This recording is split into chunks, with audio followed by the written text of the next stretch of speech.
تو بھی اے عورت تو توبہ کر اگر تو خدا کے عذاب اور پکڑ سے بچنا چاہتی ہے۔ یہ الہامات صاف بتا رہے تھے کہ جہاں حتمی طور پر پیشگوئی ہے وہاں ساتھ ہی اس امکان کو کھلا رکھا گیا ہے کہ اس کے باوجود اگر وہ نہ مانے تو کسی اور سے شادی کر دیں تو اس کے ساتھ تو تم شادی نہیں کر سکتے، مگر پھر یہ پیشگوئی اپنی صداقت کے ثبوت کے ایک اور رنگ پیش کرے گی، اور جس طرح تجھے ہم بتا رہے ہیں اس طرح اس خاندان کو سزا ملے گی۔ چنانچہ حضرت مرزا صاحب کی ان پیشگوئیوں کے باوجود مرزا احمد بیگ جو محمدی بیگم کے باپ تھے انہوں نے کھلم کھلا انکار کیا، وہ کہا مجھے کوئی پرواہ نہیں ہے، اور اپنی بیٹی کو ایک شخص مرزا سلطان احمد صاحب کے ساتھ بیاہ دیا۔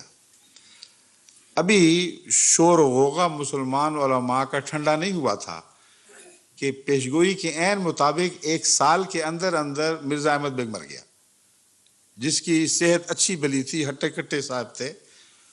اس سے ایک واویلا مچ گیا اس خاندان میں، اور کثرت سے حضرت مسیح موعود علیہ السلام کو معافی کے خط لکھے گئے، پیغام بھیجے گئے کہ آپ ہمارے لیے بخشش کی دعا کریں۔ مرزا سلطان بیگ جو بچ گئے، وہ پہلا تو مر گیا نا اسی طرح۔ اب سوال یہ ہے انہوں نے توبہ کی تھی، استغفار کیا تھا، دعائیں کی تھی تو بچے ہیں، اور تو بھی کا جو لفظ ہے، اے عورت تو توبہ کر، اے عورت تو توبہ کر، یہ محمدی بیگم کی ذات میں پورا ہوا ہے کہ نہیں، یا ان کے والدہ یا ان کے متعلق؟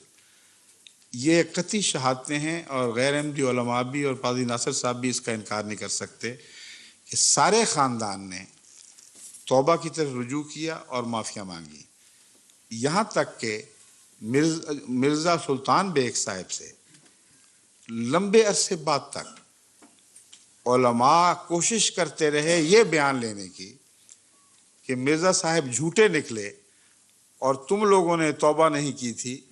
انہوں نے ہرگز بیان نہیں دیا، انہوں نے کہا میں یہ بیان دینے کے لیے تیار نہیں ہوں۔ محمدی بیگم جو زیر بحث تھی، آخر وقت تک محمدی بیگم یہی کہتی رہی کہ مرزا صاحب سچے تھے اور ہم نے توبہ کی اور ہم نے استغفار کیا۔ اور ان کے اولاد میں سے کون ہوا تھا؟ بیٹا اسحاق بیگ نام تھا، ہاں، مرزا اسحاق بیگ۔ محمدی بیگم کا بیٹا مرزا اسحاق بیگ احمدی ہو گیا۔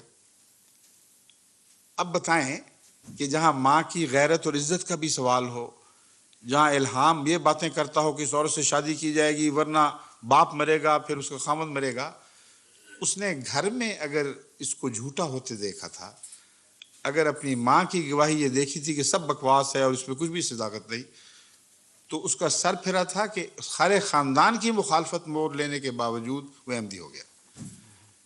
یہاں تک سختیاں برداشت کی کہ ساہیوال کے گاؤں میں مرزا اسحاق بیگ صاحب جب زندہ تھے، اس وقت میں ربوہ میں تھا، انہوں نے اپنی بچی کی شادی کی، سارے خاندان نے بائیکاٹ کیا، مولویوں نے علاقے میں اس شادی کے بائیکاٹ کی تعلیم دی، اور چاولوں اور سالن اور زردے وغیرہ کی بھری ہوئی دیگیں پھکوا دینی پڑی، لیکن کوئی شادی پر نہیں آیا، مگر ان کے پائے ثبات پہ لرزش نہیں آئی۔